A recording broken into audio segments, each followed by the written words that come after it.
Lately I've been browsing, treading water that they drowning. My head on a swivel, yeah. It's only real in my surroundings.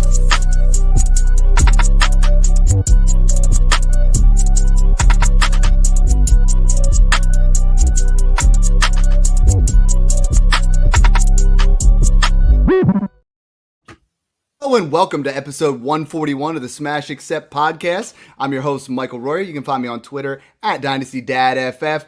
It is springtime out. I got my pastel shirt on. Football is right around the corner. And I'm excited for tonight's show because we got Mung, he's a dog.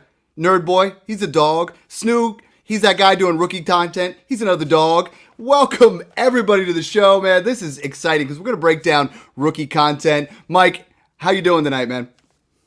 I'm doing well. It's always rookie content, man. I feel we've been talking about these rookies for 5 years now.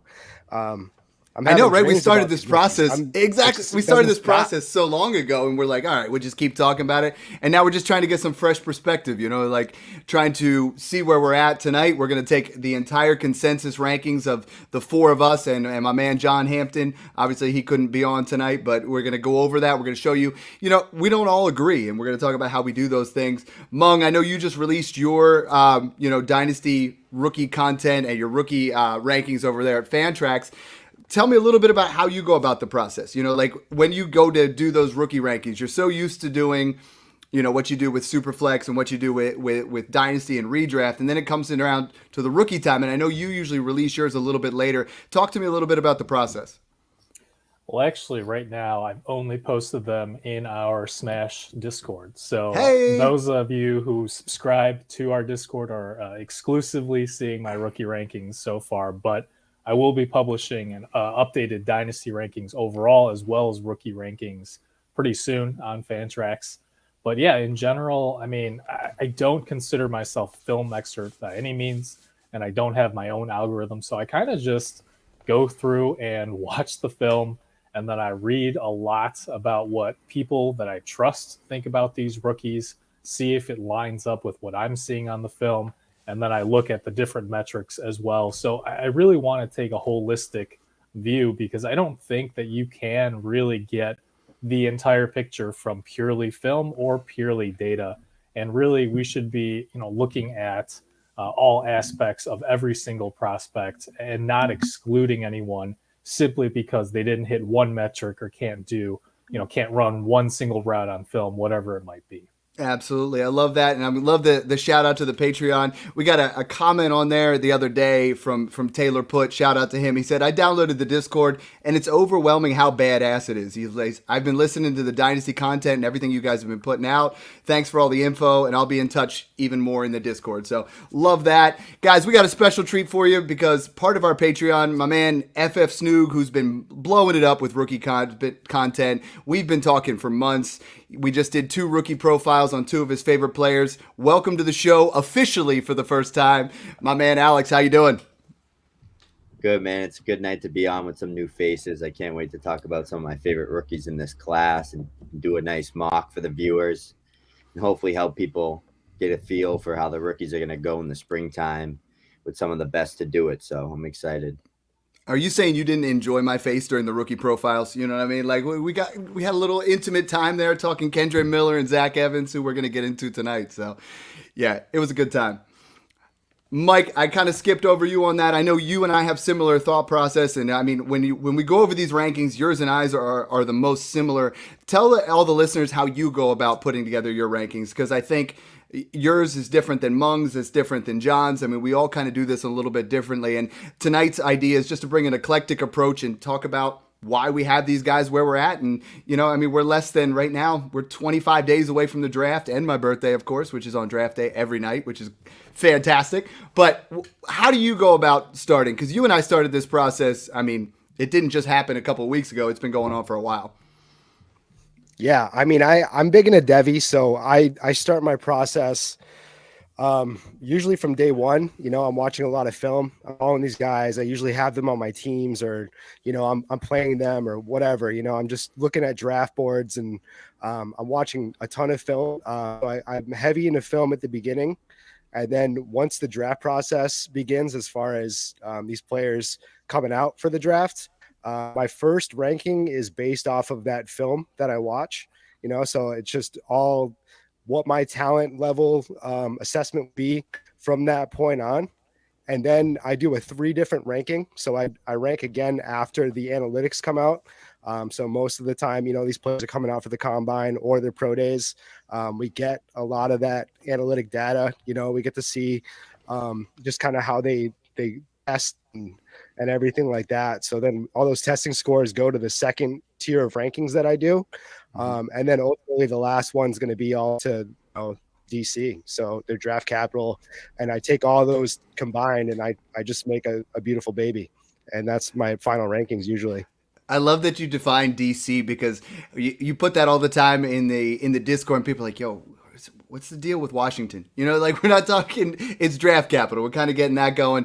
Snoog, you and I have touched base when you kind of got started and making the threads and trying to talk to me a little bit about your process as far as ranking, and then just your overall process of Dynasty, right? You're like diving into this new space of rookie content and production and content creating. And if you guys don't follow them, again, let them know where they can find you. But talk to me a little bit about that process for you.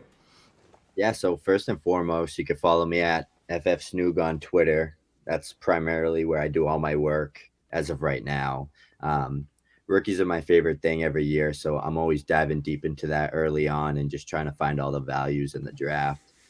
So like you mentioned, a lot of my threads I've been working on, I try to focus on my favorite guys, but I also like to point out guys that I don't like as much as others. And I like to find the weaknesses that I find in those players and give a process for everything. So a lot of the people that kind of on Twitter kind of like to pick their favorite guys and only pick their favorite guys to write about, but I really like to dive deep into, like I mentioned, the guys I'm not so big on and try to find the value switch in between each player in the draft. And like you guys mentioned, draft capital is everything, especially for running backs. So I like to try to do my evaluations based on pure talent and not so much predicting draft capital, because I don't think we can predict a guy like Roschon Johnson is going to be a second round pick, or a guy like Tyjae Spears, because we don't know what the NFL is going to do, and we don't know what the scouts think about these guys, whether we like them or not.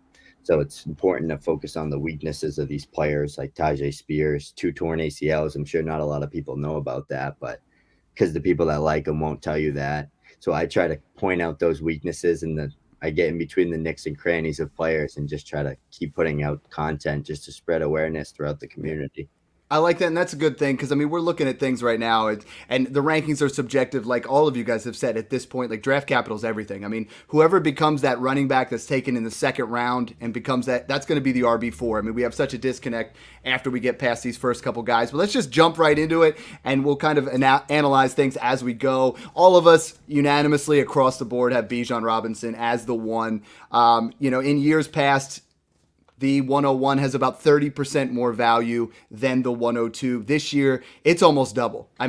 You're looking at things where right now, and we're going to talk about a little bit of a value chart that I'm working on, but you can get the 102 to the 105 or 106 for Bijan Robinson right now. And Nerd Boy, if we've talked about it time and time again, like, Bijan Robinson, we're pricing out at his absolute ceiling. If somebody comes to you today, and we're kind of combining smash or pass and smash accept tonight, but if someone comes to you today and they say, hey man, I'm going to give you the 102 and the 105 for Bijan Robinson, is that a smash or pass for you?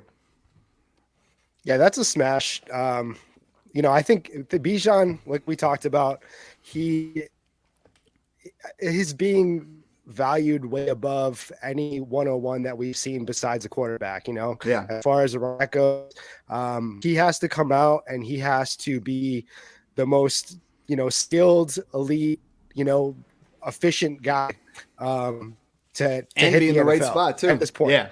Yeah, so he's got to have everything clicking right away to meet this value. And again, realistic for a rookie running back to just hit the ground running. We don't see that even with the best. Even JT took a half a year at least to get going, and then Brees last year, he didn't go until mid year or so. But you're talking about getting the QB1 and either JSN or Gibbs with that. with that package, and that's a huge smash. I mean, we're talking about super flex leagues where these quarterbacks could easily be twice the value of Bijan next year, even not even in a year's time. So, well, and we get this scenario right now. I mean, every league I have the 101, and it's only 3 of them. I have the 4 and the 5 as well. But one that I'm thinking about is, dude, if I could get 4 and 5 for one, even where I could come out and if I'm not 100% ready to compete, and I get JSN and Gibbs, like, okay, this is a scenario where I have 2 shots now at elite level prospects. And I know Bijan feels like that can't miss. And we have an entire podcast, if you guys haven't heard it, on the 101. Mike and I covered, and Mung, what do we cover? 40 to 50 dynasty trades. Really, some of them are obscure, are just absolutely insane, getting from Jefferson, Jamar Chase, even up all the way to, buying them on the cheap. So check that out for sure. We get into the 102, and this is where everything kind of changes. Everybody has it a little bit differently. Draft capital is going to be everything. Mung, you and I both agree that if either Stroud or Richardson go to Carolina, that's going to, that probably will be the 102. If Anthony Richardson goes Carolina 1 overall, how close does he come to Bijan Robinson? Right now, we're talking about, if you put it in on any value chart, you're almost half the value of Bijan Robinson.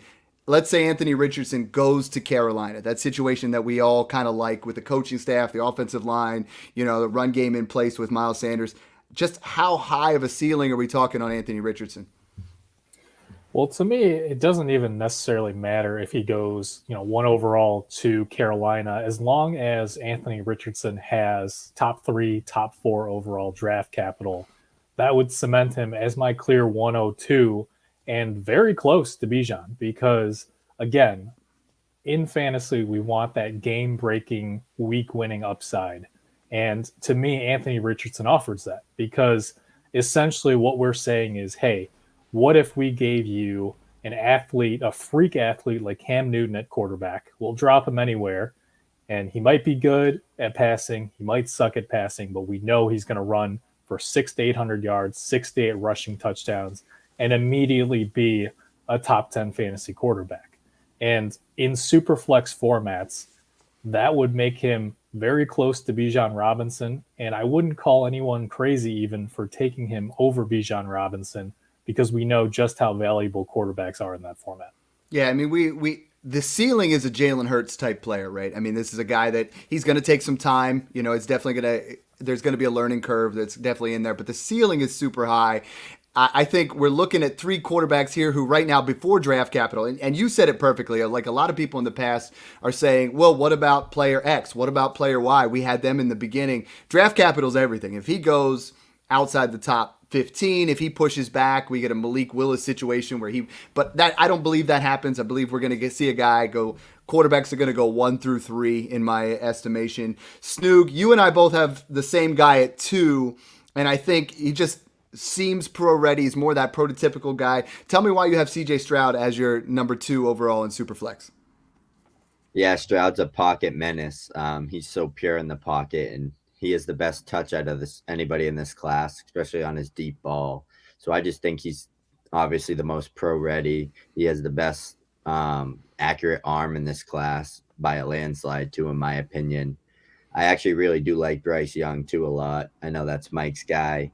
But CJ just can pick your defense apart and put together some long drives. I know people like to kind of knock him on the extending plays and kind of moving in the pocket, but I think he showed that at Georgia. That's definitely part of his game. He just wasn't asked to do it, right? That's not part of Ohio State's system. It's kind of just, here you go, here's the offense, pick apart the defense, put together a long drive, run the ball. It's not really set for a running quarterback. Mm-hmm. So I think CJ Stroud just has the safest floor, and I think he still has that high-level Joe Burrow-ish type ceiling because he's a phenomenal passer.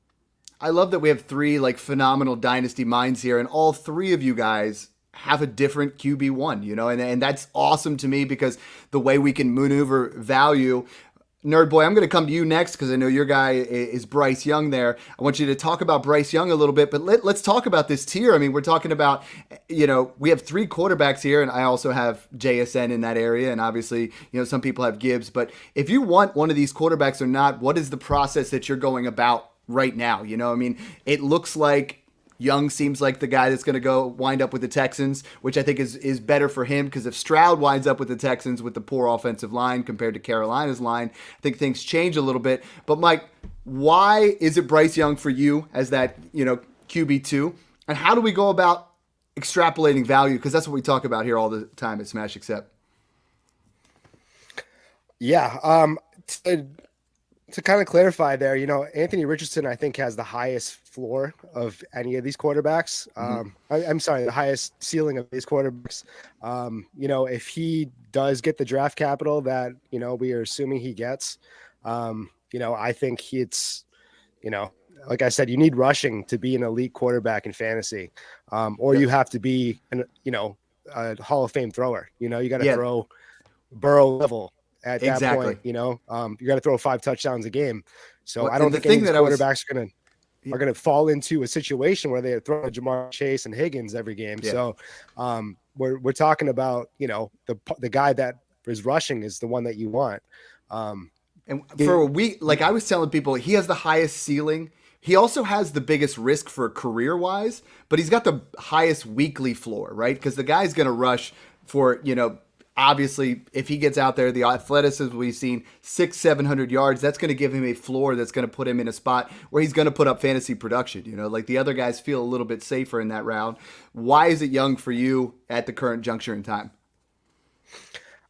Young just has that dog in him. He is always dogs again. He is that big game quarterback. He is in there, and he's got the balls, man. Like he is in there. Whatever, like he's not scared of the big game at all.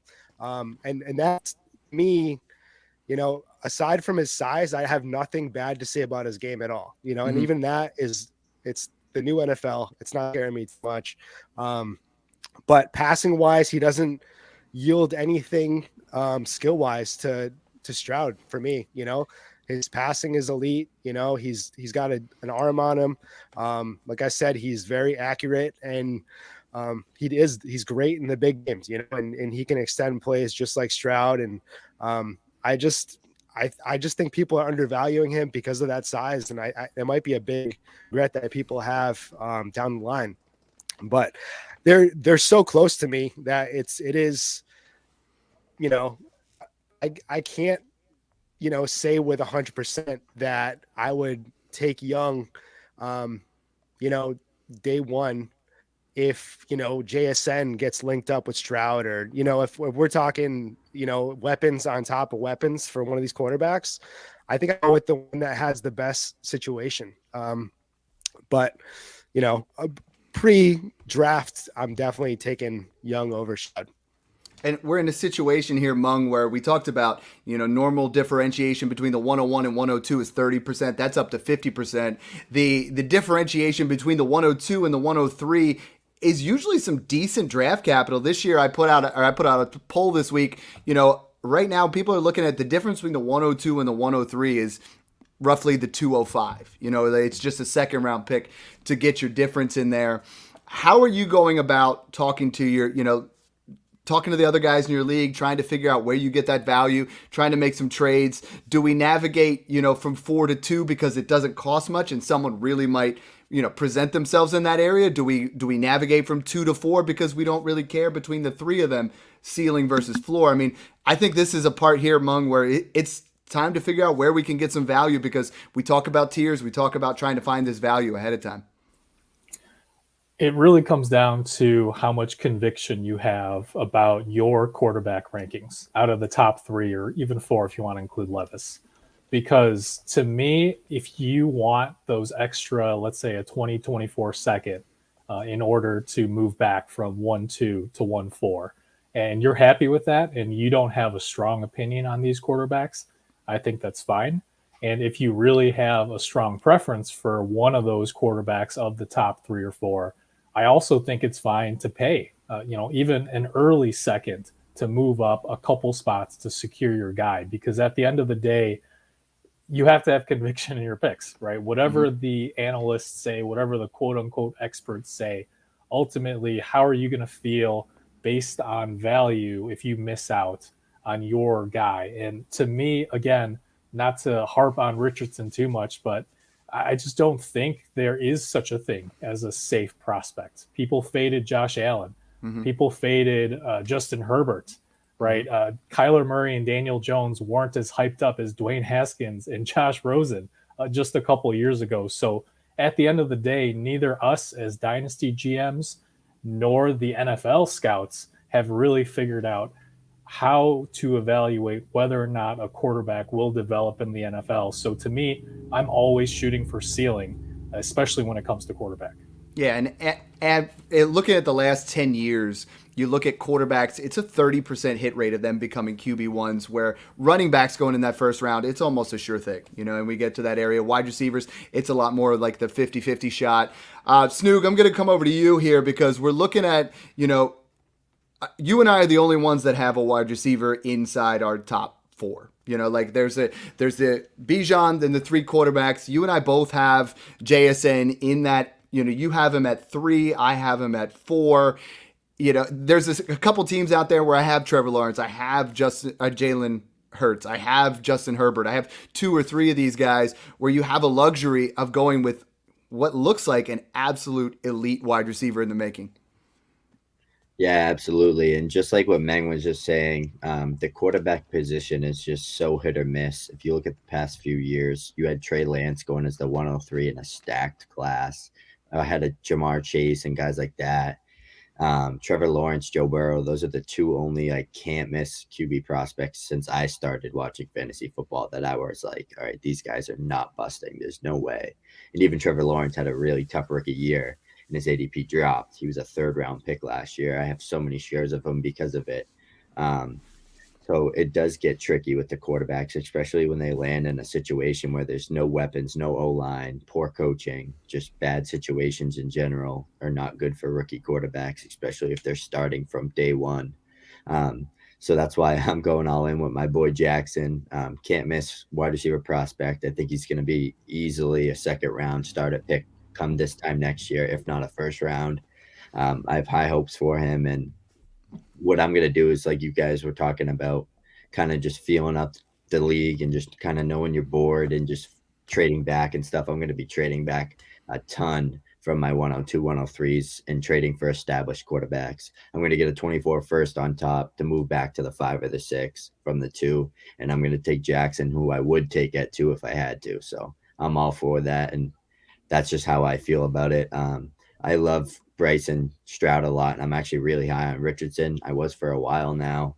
I'm going to take them for sure, but it's kind of about just taking advantage of the value, and especially like with Bijan, nobody wants to pay 4 or 3 firsts for a running back. It's the most volatile position in football, so I would also be flipping Bijan for JSN plus in so many leagues that I have the 101. So that's honestly my main goal going into the draft, is just to get as much JSN as possible. I know when you get that conviction on a player, I had that with Jamar Chase, and then I backed off it, when we started to hear that this or that was going on as far as the drops in camp and those kind of things. So you get a conviction on a guy like that, you go get your guy. And Nerd Boy, I just recently released my top 10 dynasty wide receivers, and I have Jackson Smith and Jigba all the way up at 9, right below Chris Olave, right above Drake London. I mean, that is some area where a lot of people, I know when we had Jamar Chase came out, I said he was a top 10 dynasty wide receiver. When Justin Jefferson came out, we were flirting that way. Is JSN a top 10 dynasty wide receiver right off the bat, or is there a draft capital or a draft window we have to hit, or does there have to be the right situation? What are you looking for out of JSN to solidify? We're all in the same area. You have him at 5, Mung has him at 5, John has him at 5, Snoog at 3, me at 4. Yeah, I think he's definitely top 12 right off the bat, even before drafting.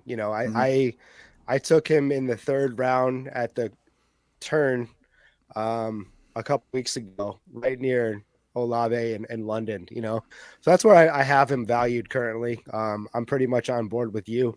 Usually it's me and you with the echo chamber. We're just talking. That's why we need Mung here, because it's like he grounds us, man.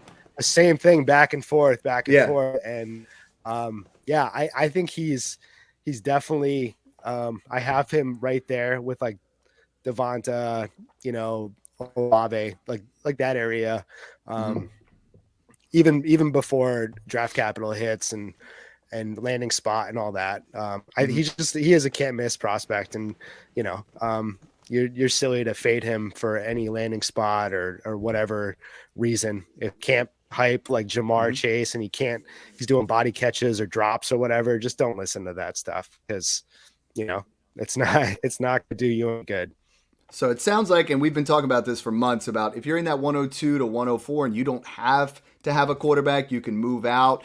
I talked to one of the guys in the Patreon. We just got this deal done about an hour ago. Dom Munoz, shout out to him. He was like, hey, man, I want to give the 102 and get Kyler Murray. I said, hey, there's rookie fever, man. You don't have to just do that even. We negotiated a deal where he got Kyler Murray and Kenneth Walker, which I know Nerd Boy got him cheap in one of our Smash leagues earlier today. The 102, so he gives up Sutton, Pickett, the 102, and a late 24 first for Kyler Murray and Kenneth Walker. To me, that's an absolute smash accept, where you can start to use guys like Kenny Pickett, like Sutton, to move around in the draft. And the 102 isn't necessarily, if you guys don't feel comfortable, make those kind of trades. I gave up Trey Lance in the 102 and got Jalen Hurts. You can move around and do those kind of things. Now let's start breaking into where things get a little bit different. We're all almost completely consensus here on Jahmyr Gibbs. I think Jahmyr Gibbs at 6 is one of the best values that we've had in the last few years in Dynasty. You look at him, and everyone says, well, he's not the prototypical size, 5'9", 199. Christian McCaffrey's 5'11", 202 when he came out. Eckler, 5'9", 198. These are the guys that he compares to, because if you look at my man Zoltan put out, where you're looking at when these guys go out in the slot, he's right there in the same mold as Kamara, as Christian McCaffrey, both in that 14% plus, and his ADOT was literally, these are the guys that are not taking dump offs. 2.47 on his ADOT, 11.7 yards, after the catch. Snoog, I mentioned, you got to be pumped because I mentioned Kamara and Gibbs in the same sentence. Those are both your boys. But talk to me about the thread that you released today, because that thing was absolute fire. It's getting a lot of content creators are starting to look in on that, and I think it's fantastic work. Yeah, screw the size doubts for sure. Jahmyr Gibbs all the way. He's a generational receiving back talent. I don't care what anybody says. He's one of the best to ever do it coming out as a prospect.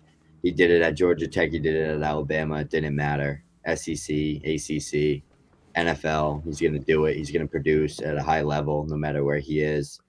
And a lot of people like to doubt him, saying, oh, will he get the size? Like, will he get the touches? Will he get this? A lot of people talk about guys like Charbonnet, but say Charbonnet lands in a situation kind of in that committee-ish type, not getting the receiving work. Don't you talk bad on Sharbs, all right? Nerd Boy and I are going to come after you like this. I was trying not to, get down on Kendrick. I like Charbonnet actually a lot. I'm just trying to make a reference of Jahmyr Gibbs's kind of floor. I think it's really high. No matter where he goes, he's going to get the receiving work, right? Mm-hmm. So that's all that matters, because that's where a lot of the points come for, especially for guys like Kamara.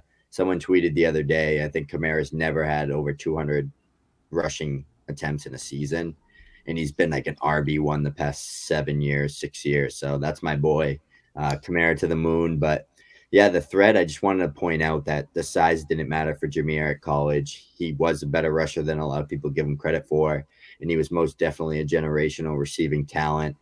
He compares to guys like McCaffrey, Reggie Bush, CJ Spiller, Chris Johnson, Jamal Charles, which is my comp for him. And then guys like DeAndre Swift and Travis Etienne are who are in the league today as well, with Kamara, Eckler, guys like that. A lot of people like to call Eckler a lot bigger than he is. He's actually 5'9", 199, which is the same yoked. Size. Yeah, he's just yoked. He's the same size as Jahmyr. So if that doesn't tell you what you want to hear, Christian McCaffrey and Austin Eckler were running back 1 and 2 this year, both sub 200 running backs that are around 5'10-ish, 5'9". So the two smallest backs in the league were the RB 1 and 2. The league's changing. It's becoming a pass heavy league. Don't fade Jahmyr Gibbs. Just take him 6. That's all you got to do is take him 6. So here's my question: is you're playing in one quarterback league, and Nerd Boy put that out one quarterback special, and man, my DMs are just flooded with one quarterback questions all the time. So let's talk about this right now, Mung and Nerd Boy. I want to get your opinion here on this. So you're at the 1, right? but you want to extrapolate more value. You want to move back. If you move, how much would it cost for you to move? Because I think the gap between 1 and 2 in Superflex is 50%. The gap between the 1 and 2 in one quarterback, how much more, Nerd Boy, would you need on top of JSN to move Bijan? I mean, somebody's coming to you right now. How much more is it? Is it a 24 first or is it more than that? I mean, I would gladly take any plus at that point in time, depending on my build. But I think it's probably a 24 first at this point because we have, Bijan at startup, first rounder, and then we have JSN at a startup fourth rounder. So you need to at least add a first. I have startup brain. I can't get out of that, so I'm just thinking in those terms. But in one quarterback league, we always got to look. This blows my mind because when you and I did that when we did that special, we're like, dang, the 112 is not even. You're taking out 4 quarterbacks plus in those kind of situations. So I mean, I think is it too random 24 first if we're talking one quarterback? I mean, there's a huge difference between moving from 402 in a startup to, we're talking one quarterback league. Bijan is a top 3 overall, and I think JSN's probably in that late second to early third range. So yeah, it's crazy. It could be. I don't think I'm adding in a JSN to get Bijan, to be honest, but I think that's probably what the market is asking for right now. Yeah, I mean, I'm not adding 2 first on the JSN at all. Like, there's no way that I wouldn't even do it first. We're on the same page. It's just the market right now is so overpriced on Bijan, it becomes unbelievable. Mung, I mean, if you same kind of thing. If you're in that, you have that Bijan. I mean, we have to at least. You can draft him on draft day, but there's just a matter of we're holding him now until we get blown away. And I'm seeing so many crazy offers. Someone's going to blow you away on draft day. Yeah, I think a 2021st sounds about right in one quarterback leagues because, like Snook said, there's a ton of upside with Gibbs as well, right? Mm-hmm. And his weight isn't as big a concern as if he were to weigh, let's say, 180, 185, right? There's a huge order of magnitude difference between around 200 pounds versus sub 190. So I do think that Gibbs' range of outcomes he has a ceiling as high as Bijan. I'll say that right now. But Bijan has a higher floor, one, because we do expect him to be a clear first-round draft selection in the NFL draft. And 2, because we do expect that he potentially has that workhorse, prototypical, body and stature where he could see 300 touches, both combined, in the running and receiving game. So to me, would I pay a first on top of Gibbs or Smith-Njigba to get Bijan? Probably not. At that point, I would probably just roll the dice on one of those 2 other prospects. If I were to sell, I would try to squeeze out. If you're moving from 101 to 102 or 103 in a one quarterback format, I would ask for a 2024 first plus a second and see what happens.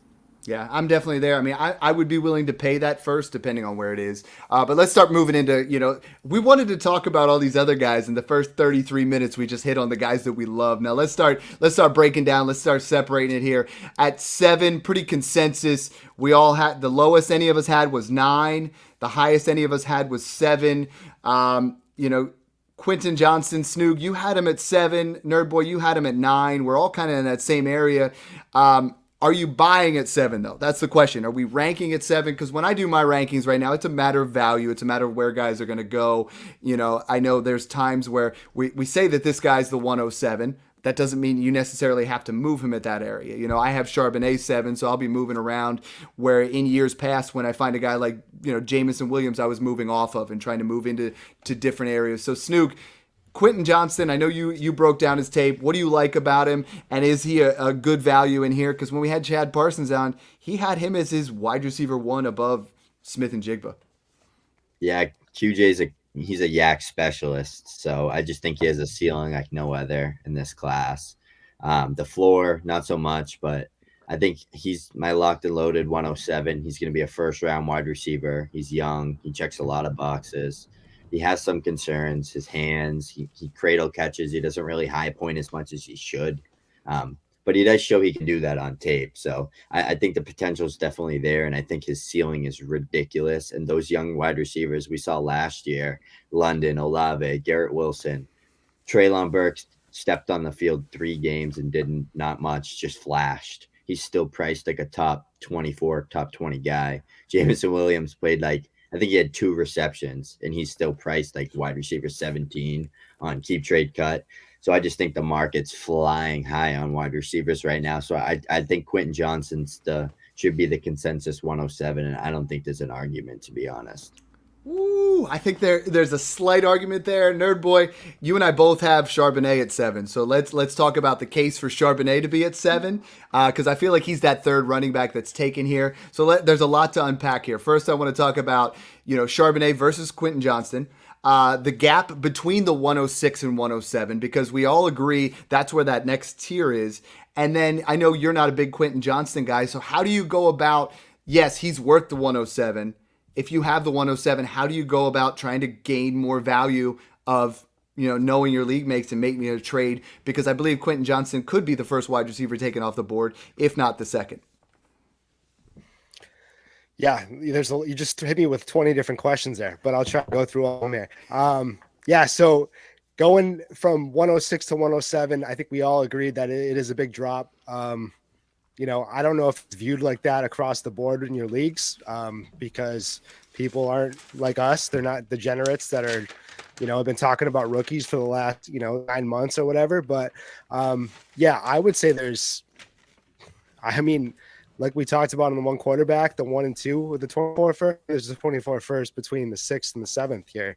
Mm-hmm. That's how big of a gap I think there is. But to touch on the QJ, value chart that I'm working at has it 107 and 109 are pretty much the 2 of them for the 106 is really close. So, there is a huge drop off from 6 to 7 at this stage in the game. So I love that. We're on the same page. So Charbonnet versus Quentin Johnston. And if you don't want Quentin Johnston, who I know you're not big on, how are you moving out of that area? Yeah. So with QJ, I do agree that he probably has the highest ceiling of this receiving class, but also has the lowest floor of this receiving class. He has a big time boomer bust tendency to him, because he is maybe the best receiver ever in one series, and then he just is, I don't know where the hell he goes for the next series. Yeah. Like he will in the same game go away for like an entire half of a game. And then he'll reappear for like, a series, and you'll be like, whoa, that dude is the best wide receiver I have ever seen. And then he's just gone again. It's like he's the best wide receiver for maybe 5 minutes a game sometimes. And it's great, but I don't know if I want to rely on that as my wide receiver 2 in this class. I think Addison and Sharp have a safer floor. If I'm gonna throw it a mid first, I think I want to go safety at the beginning. I don't mind going boom or bust a little later. I'm at the back end of the first. I would gladly take QJ at 109 all day if that was the case. Mm-hmm. If he slid over that way. But Sharp for me is the most well-rounded running back aside from Bijan in this class. He does everything very well. I think you and I actually just did the player breakdown for him last week. I don't know if and that'll be coming out yet, but that'll be coming out this week. Remember, my intro, I struggled for like 42 different takes because I forgot who I was. Yeah, it's that early onset dementia for the Dynasty Dad. We'll work through. It happens, man. Yeah, but I do love Sharp, and I think he's going to be a great consolation prize, if you will, for people that do miss out on Bijan and Gibbs. I think he will be a 3-down back, and I think he's going to probably be a day one contributor for some team. I think he's going to produce fantasy points day one, and that's what I look for in that type of pick. In the 107, I think I want somebody that's going to be a starter for me day one. I want that person scoring me points from the second they hit the field. So I think that's why I have Sharp over him currently, but it's early, man. I always tell people it's early, so who knows what's going to happen. Mung, you ended up going with someone totally different there at that 107 area, trying to stay with the super flex trend, the most jacked up quarterback possible right now. 3 months ago he was looking like us. Now he's looking like he's in the WWE, showing my age a little bit. Mung, Will Levis he's your 6. A consensus puts us in that top 7 there. Why do you have him this high? And is this kind of a similar situation where, I had him, this is I had him at 10. You have him at 6. Snoog has him at 8. Nerdboy has him at 15. John still has him at 20. So, let's sell John on why we should be taking him a little bit earlier. Well, for starters, there are multiple mock drafts that project Levis to be a top 10 pick, potentially even top 5.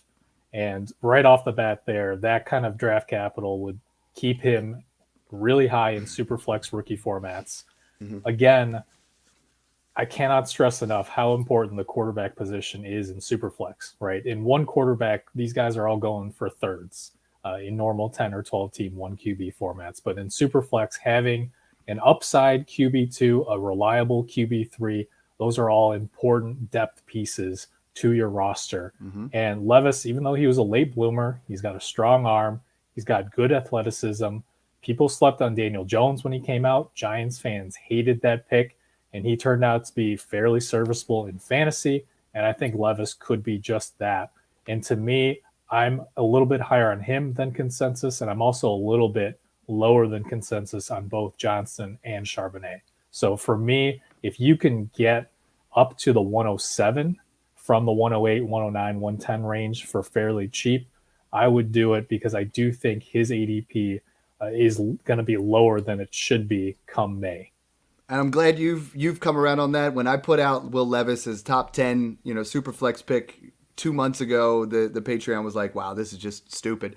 Now, as far as Will Levis goes, I agree completely with what you said about the 107. Right now, I am trying to get to the 107 because someone's gonna reach. Someone's going to get a dream landing spot. Let's say, Charbonnet goes to that perfect spot, or Addison goes to, there's going to be a spot there where 7 to 10 is a perceived tier right now. I want to be in the top of that tier because 1 through 6 feels so chalk. Who knows, though? Maybe someone decides they don't need a quarterback and they reach for a wide receiver, and all of a sudden, Bryce Young or CJ Stroud or someone like that falls because they're trying to get into that area of need. I want to be at that 107.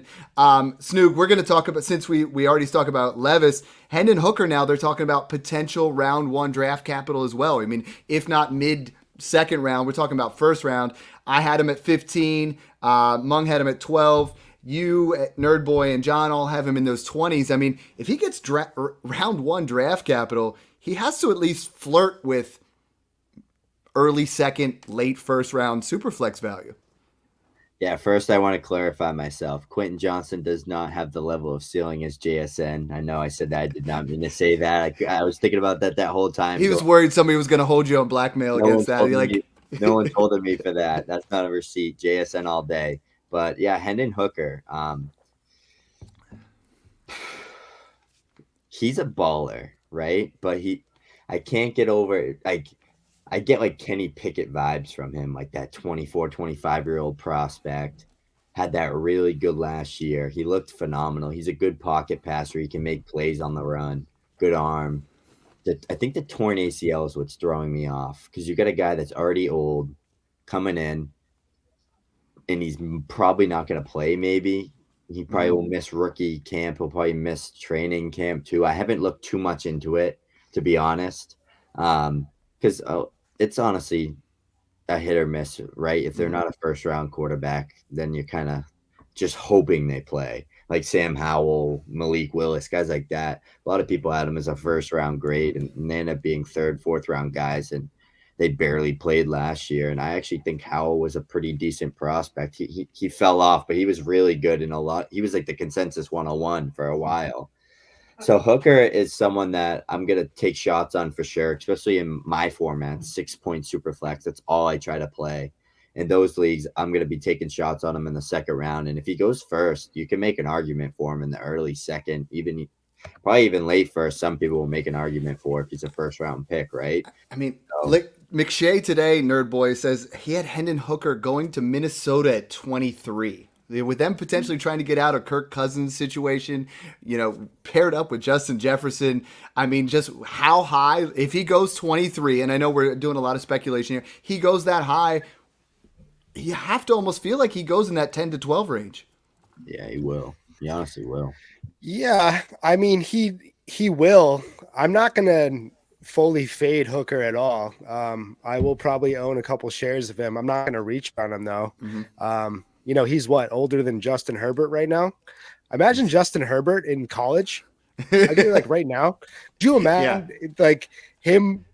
We're talking about a 24-year-old playing against 18, 19-year-old kids. And we always have to put that into perspective. He's a grown man, and he's playing against kids that have to do laundry at their mom's house.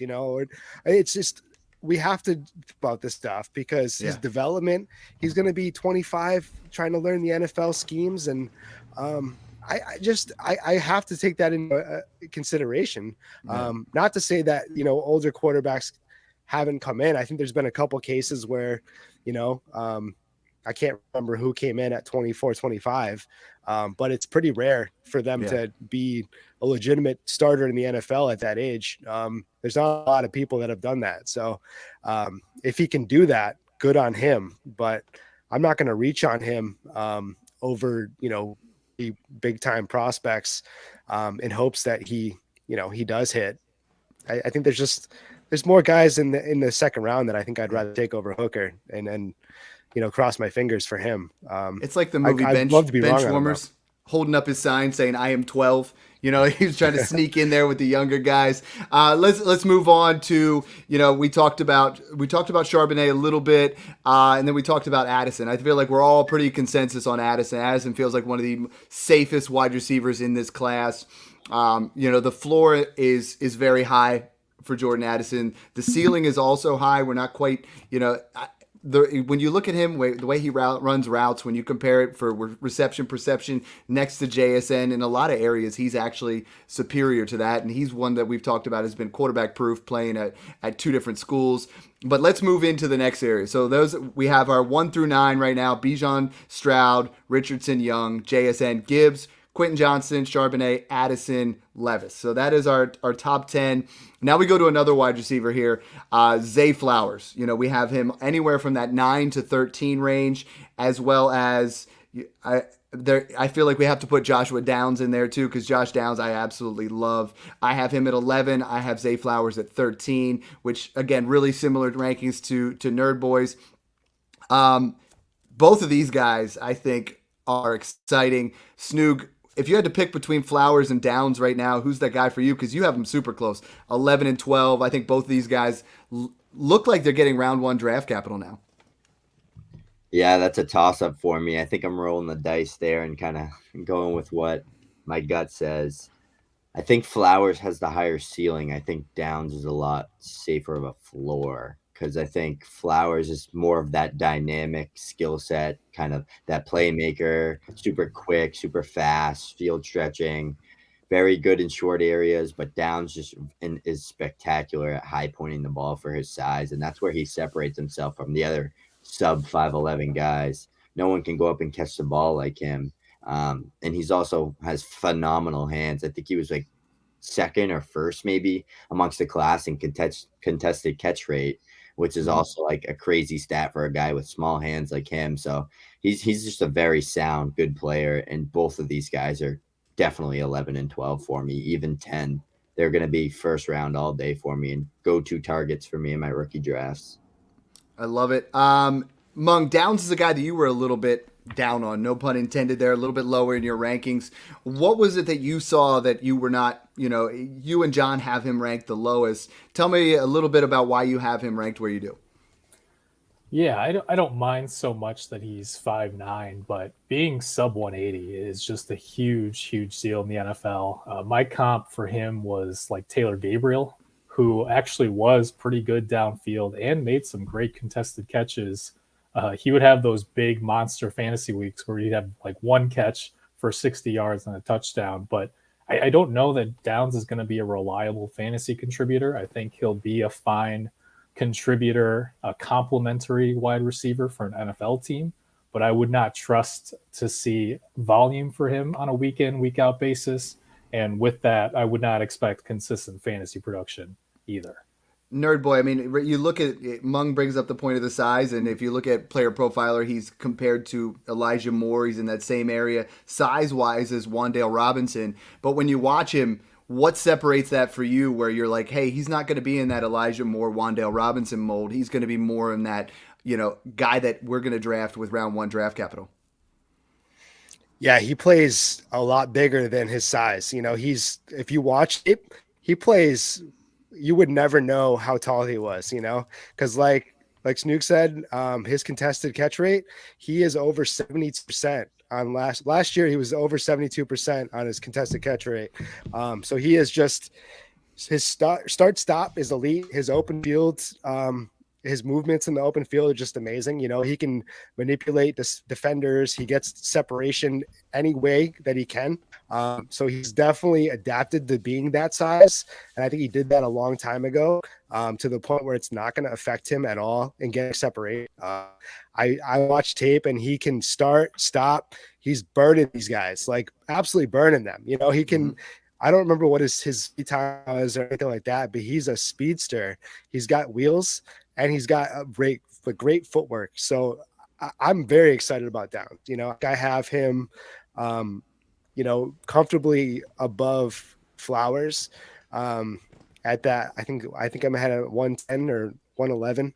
But I have those two guys back to back in rankings, but I would take Downs over Flowers all day. For sure. Our rankings are so similar. It's kind of crazy when I was looking at it.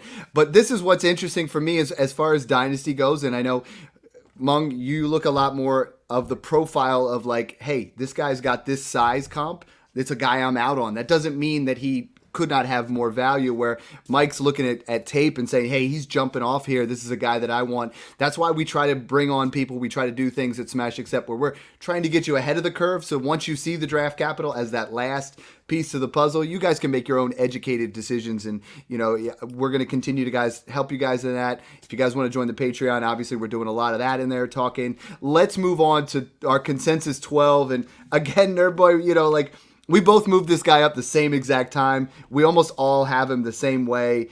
Dalton Kincaid looks like that dog. He reminds me a lot of Zach Ertz. He's going to have a lot of contested catches, moving across the middle. This is a guy that, man, I just saw a recent mock draft, had him go to the Bengals, and I'm like salivating. I think Dalton Kincaid, for all of us, we've all moved him above Michael Mayer. We have them, Kincaid at 12 and Michael Mayer at 15. Two great tight ends. For me, I put a thread out the other day where I have him ranked as my dynasty tight end 8 already, right in that same area as Waller, above Dolchich, but not quite as high as Freiermuth. So I'm excited about him, where that's someone that we're going to continue to talk about over the next couple of months.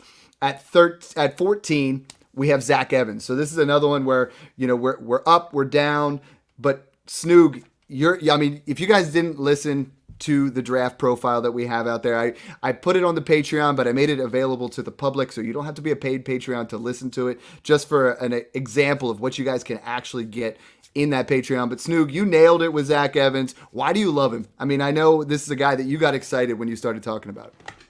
Yeah, there isn't 5 better running backs in this class than Evans, so I'm super high on him. He's such a natural running back, and just the way he moves and manipulates defenders, excellent at taking the angles away. He's a very good pure runner as well. He was one of the best charted running backs in this class analytically, and he's so efficient. I think the issues he had in college, the fumbles we talked about on our profile overview with him, that's most definitely a concern, but that's something you could fix, right? He's pretty decent athletically, 4.45 to 4.5-ish range. That's where I had him. I think that's accurate for his speed. He pops a lot of big runs, so that's pretty fast for a running back.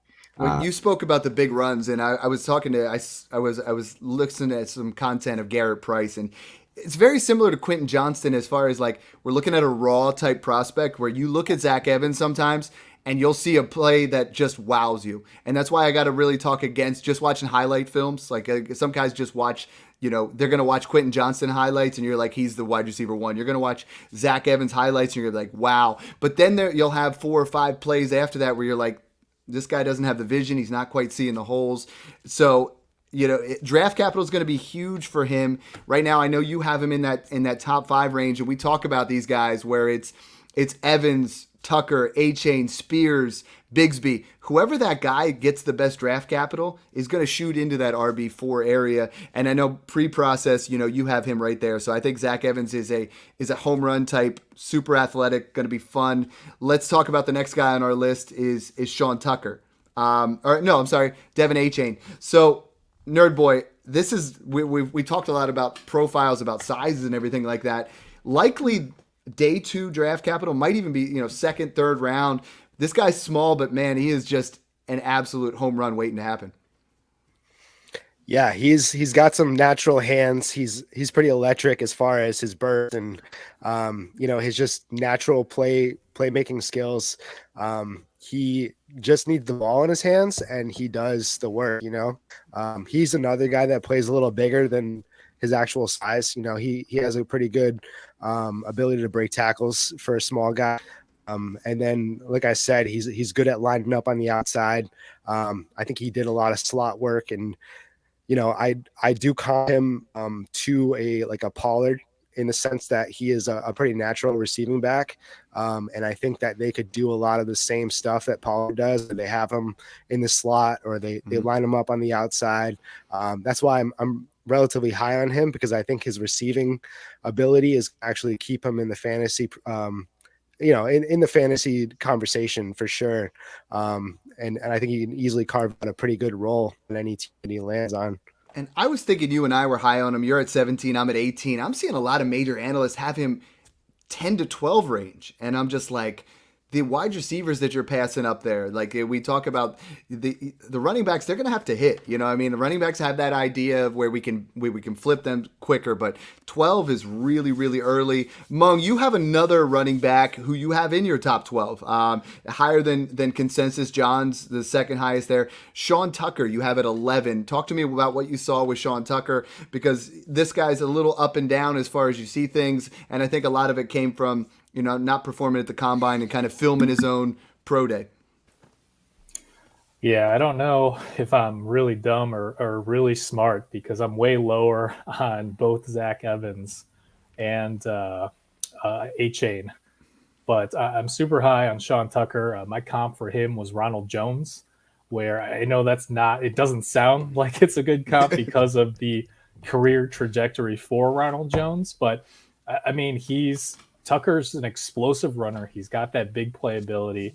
Not going to be used a ton as a receiver. A lot of issues with drops, iffy hands for sure. But at the same time, when I looked at his tape, I kept thinking about that one play that Ronald Jones made with the Bucs, where he basically ran for a 98-yard touchdown or whatever it was from their own goal line. And that's the kind of big playability that Tucker has. So a lot's going to depend on draft capital and landing spot, but I do think that he could make it for an explosive early down running back option if he lands with a good offense, with a good offensive line. I like it. Next guy on our list is Tajay Spears. Snoog's already talked about him a little bit. John's not on here to defend himself. He has him all the way up at 10 overall. The rest of us have him in the 20s. Nerd Boy, you have him at 13. So I'm going to let you defend him for John and for yourself. I mean, he is electric as well, but the ACL tears have to worry you some. Yeah. So that's initially I had him very low. I actually had him in the 3rd round. I started my rankings, and at the beginning when I was talking, just tape and stuff like that, and I dived back into it and I looked at his testing numbers, and I didn't realize how good of a receiver he was. He is amazing at, just another guy with natural hands. He was, I want to say, did over 1,900 all-purpose yards last year with Tulane. I think he was their entire offense last year. He pretty much just, carried that entire team. He has like really good side to side agility. He has good open field movement. He's explosive. His movement is insane. I can see why he tore his ACL because he's stop on a dime and change direction. That injury does have me a little concerned because of the way that he plays. He is just explosive and he, changes direction so fast. But I've seen a lot of running backs come back from that and, have a pretty good career. So you were right there's just a lot to love about him. But he's a dual threat. He's gonna, he's a little undersized, but at the same time, I think he's gonna be like a chain in the sense that he's gonna carve out a good, receiving role, and I think he's gonna be a great back for one of these teams that take him in the second round. Yeah, I mean, 1,581 rushing yards, 19 touchdowns. This is where the only thing I say is draft capital is going to be everything. They're going to show you what they feel about him, there's so many times during this process that we've done over the last several years at Smash Accept where we love a prospect and then he goes fourth round and we're going to pass up on a guy that goes second round. If those running backs get that round 3 draft capital is so much bigger. Occasionally your round 4 guys pop off, you have a good season, but those aren't the guys that they invest in. If they get round 2, it's going to be huge. Round 3 is still in that area, and we'll see what happens with Spears, who we have as 19. Right now at 20, we have Kendre Miller. Snoog, you're up again, man. This is your other guy that we did a profile on. I know we could fill a whole hour podcast, but give me a 30-second prompt on why Kendre Miller. You have him at, let's see, you have him at 13. John has him at 13. I have him at 24, so don't yell at me, but tell me why I should be moving him up. Yeah, he just checks every box outside of receiving. So he's one of those guys that stands out as a workhorse-sized back. Not many in this class do. He has the vision, the patience, the contact balance, and the good finesse to power blend that not a lot of running backs have. So he's one of the most complete backs in this class. He showed it at TCU. He dominated that offense and just absolutely carried the workload and showed that he's a 3-down workhorse back. So no reason he shouldn't be at the NFL level, and he's one of the most explosive backs in this class for sure. I like it. And I'll continue to work in the process and try to look at. We have, again, for me, it's draft capital. I mean, these running backs, we have the wide receivers really dominating the late firsts, and we have mostly running backs in that second round, and they're going to be moving around a lot. So that's why you got to stay fluid in this area. At 21, Jalen Hyatt. Mung, this is someone we're all kind of in that 20-ish range. He obviously won the Biletnikoff Award, but this is someone who has really had a interesting offseason. I mean, it's gone from, hey, he might get drafted in the first round. People start moving him up. I was looking at Dynasty Trade Calculator, has him at the 111. I'm not even getting close to that type. But Jalen Hyatt, is that someone that you're worth investing here when you start talking about mid to late second? I have him in the early third, but I think it's fine because in general, he is a good vertical threat. Again, my concern is size here. We know guys like Devontae Smith can succeed, but he's a true outlier in that sense. And I'm just not sure that Hyatt's going to be more than a slot guy with those occasional vertical shots. And for me, I would not invest significant draft capital in rookie drafts on Hyatt. Nurbo, what do you think about Hyatt? I mean, this is someone that we've kind of been all over the board. We thought at the combine he was going to run 4.3 the way he looked on the field. He didn't. He did not test out super well, and I think it's definitely hurt his draft stock, which is what's completely tied to what his superflex value is going to be. Yeah, he's kind of a one-trick pony. He does one thing, he does it very well. His speed definitely is his strength, but he's usually just run and go route for the most part. I think he could maybe carve out a decent role for a team. I don't think I'm going to spend any draft cap. I think he's just going to skip over him. I think, best case scenario, he's a Will Fuller, that gets those big plays and, he has those boom bust games, but I'm pretty out on him. I've always been out on him, because I think I need somebody that has a good root tree and does things a little more, solid say, as far as, I need somebody a little more well-rounded than a one-trick pony, because I can't put that high draft capital on somebody that can just do one thing. It's not going to work well, I don't think. The guy that we have in that area right now, Snoog, you have him very high after recent pro day notables, running a 4.31, a 41-inch vert, weighing in at 277. Izzy Abanikanda, man, like, he has helped his draft stock so much. This is a guy that I definitely had as a third rounder, and he has just crept up. All of us are starting to move him up draft boards. Mung, you have him all the way up at 15. Snoog, you have him at 19. We keep moving him up. Is it worth it? I mean, if he tests that way with his size, this is someone who I think has really helped his draft stock more than any other running back. Is it me or Mang? It's you, man. Oh, cool. Yeah. Absolutely. Izzy checks so many boxes. He's 20 years old, which is something to focus in on. When he gets drafted, he's still going to be 20 years old. So he's a young back in this class, and he checks so many boxes. He checks the athletic box, the size box. There's not many workhorse size backs in this class, like I mentioned. He's one of them, though. And that's something that an NFL team and scouts are looking for, especially nowadays. They're looking for those two-down grinders that can make big plays. And with his elite athleticism, blend that together with a system power run scheme like Miami, and he's going to get a lot of quality touches from day one.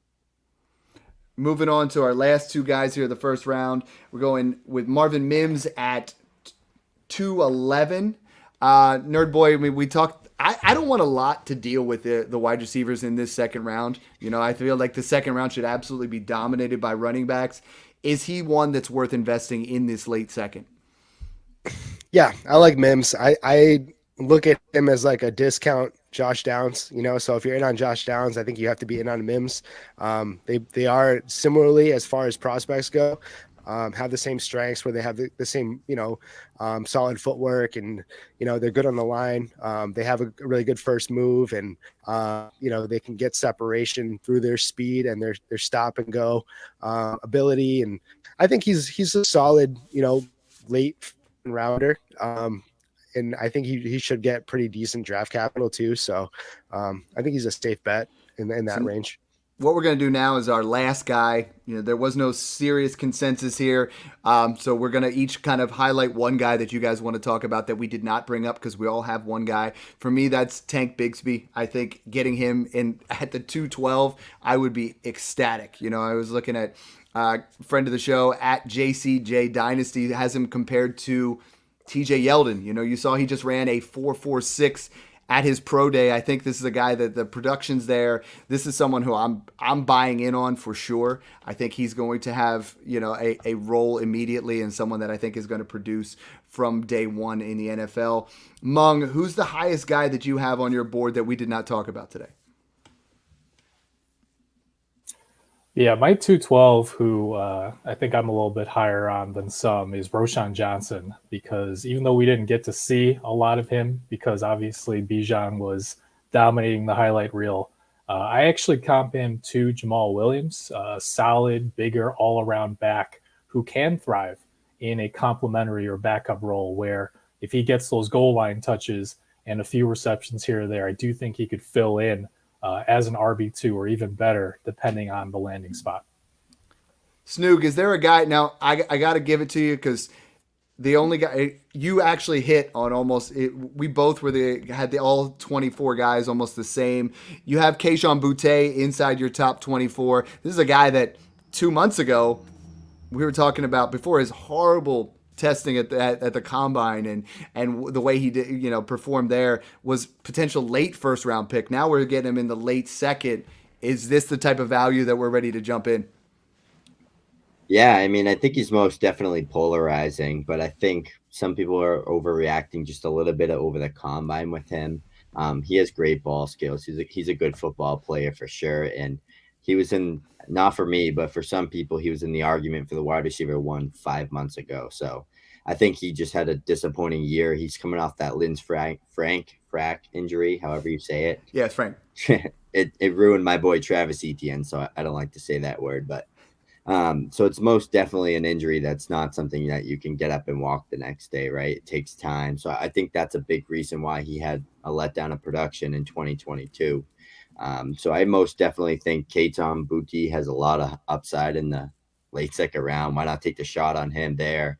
He's a good wide receiver. He produces on the field. He produced at a young age at LSU at 18 years old, had over 700 yards, and then he had a really good second year until he got injured. So he started off hot through his first year and a half of his career. But Tank Bigsby would be my pick. You stole it from me, and you nailed it on the head there. He's going to be a day two guy, in my opinion. 2-down grinder with upside in the receiving game. And I think Auburn held them back there. That team sucked. No O-line. He was kind of the main focus the whole game. If you watch the games, a lot of the boxes are stacked, and they're kind of focusing in on just stopping the run. No quarterback, can't throw the ball. Stop Tank Bigsby, and you win the game, and that's what teams did. Nerd Boy, we already talked one Tennessee wide receiver. The other one you have in your top 24, Cedric Tillman. I'm seeing him go in the early third, and I think that's in late second, early third is tremendous value. Yeah, I think Tillman is going to be the one that you want off of that team. I think a lot of people have kind of faded him because of injury, and they have that recency bias going that he Hot is the one to get and this and that. But Tillman is definitely the most well-rounded guy off of that team, and he's at that discount that I think you can't pass up on him. And then Dalton Kincaid is making people fade Michael Mayer because I don't know why. But he's still an excellent tight end that, if you see him in the middle of the second round, smash that because he is a great all-around tight end. And, he has that blocking that's going to keep him on the field. And he might not catch as many balls as Kincaid, but I think he's going to be a great fantasy producer for a lot of teams in TEP. So two guys we didn't touch on that I think you definitely should be taking in the second round. Yeah, and we had him at 15, but that was where we were talking about Kincaid and him and trying to go there. And I think he's become a value because Kincaid's that new hotness that everybody's been going through. So, again, guys, this is a little bit longer than we like to go, but make sure you guys follow at Fantasy Nerd Boy, at FF_Mung, at FF Snoog. You guys are awesome. Thanks again for tuning in,